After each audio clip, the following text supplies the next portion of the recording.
Reim here. Welcome back. This is Chapter 4, Part B. Now, if you remember in 4A, I showed you how to manipulate some of the dynamic chests to get 2 herbs and mushroom, and I told you to run back and save before this upcoming fight. Save right down here.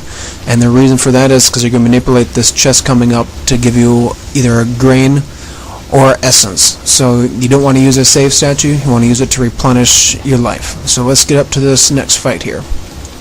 Okay, let's get this fight to spawn. As soon as I get it to spawn, what I do is I run back over here and I try to jump down. The reason for that is these fire-breathing dragons are much more of a pain when you're in a narrow corridor. Down here you can jump in 360 degrees and avoid them. The other reason is the bridge provides you some protection.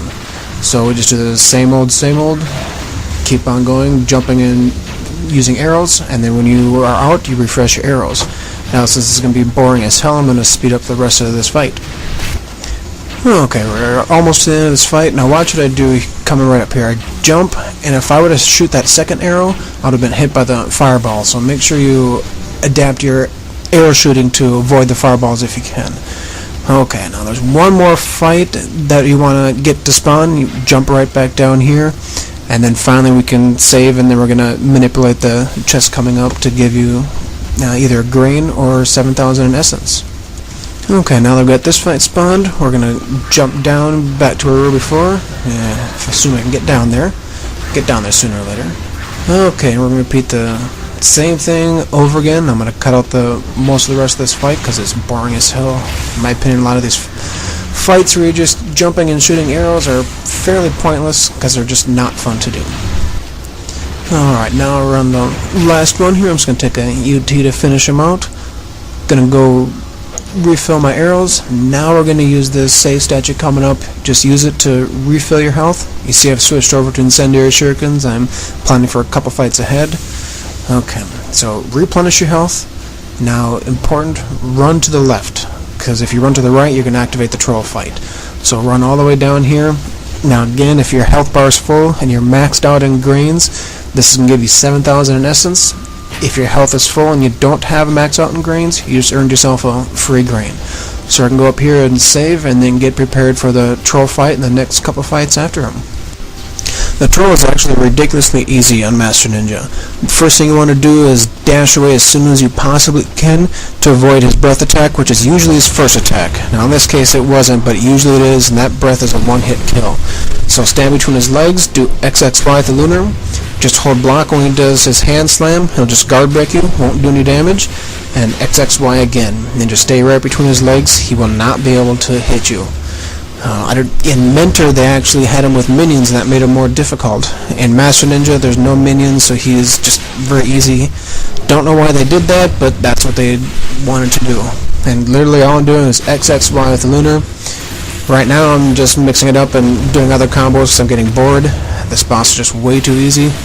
Don't remember the exact name of the combos. Now, right here, he's going to go into OT status. If you OT him, it's 200,000 points, so it's pretty easy to do. There's no minions to get in your way. Okay, this next fight is a bunch of gold Vangels. Just start chucking incendiary shurikens. Use all your incendiary shurikens if you want, because you can get a free refill coming up quick.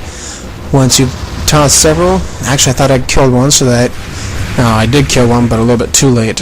So I was going to try to do a UT charge, but I got hit with a breath attack.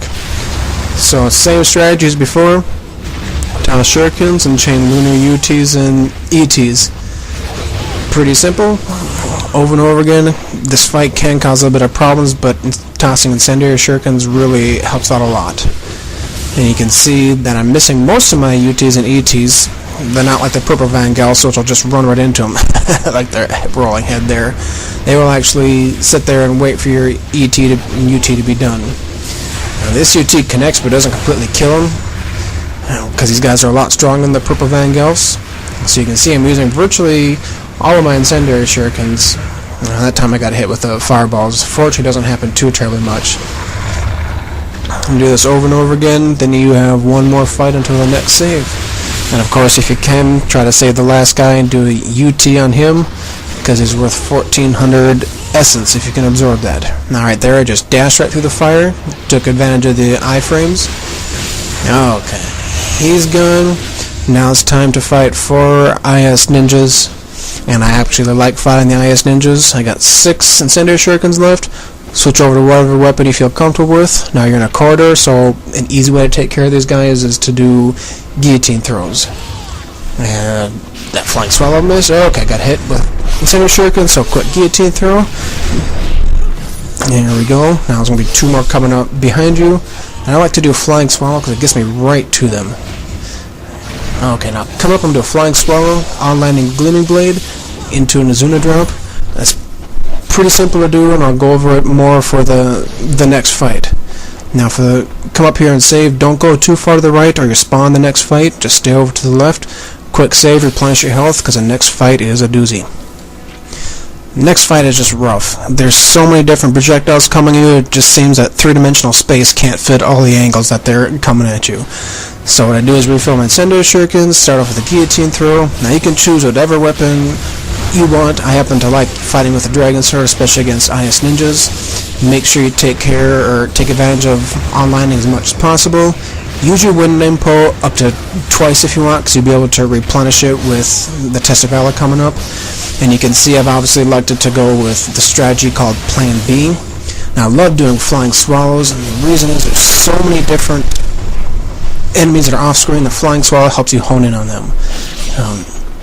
Now the flying swallow is great because then you can go right into on landing status and do a gleaming blade. And when you're doing the gleaming blade, what I'm doing is I'm hitting XXXXX until I make contact with them, and then once I lift them up in the air, then I finish out and doing an Azuna drop. Okay, that fight is gone.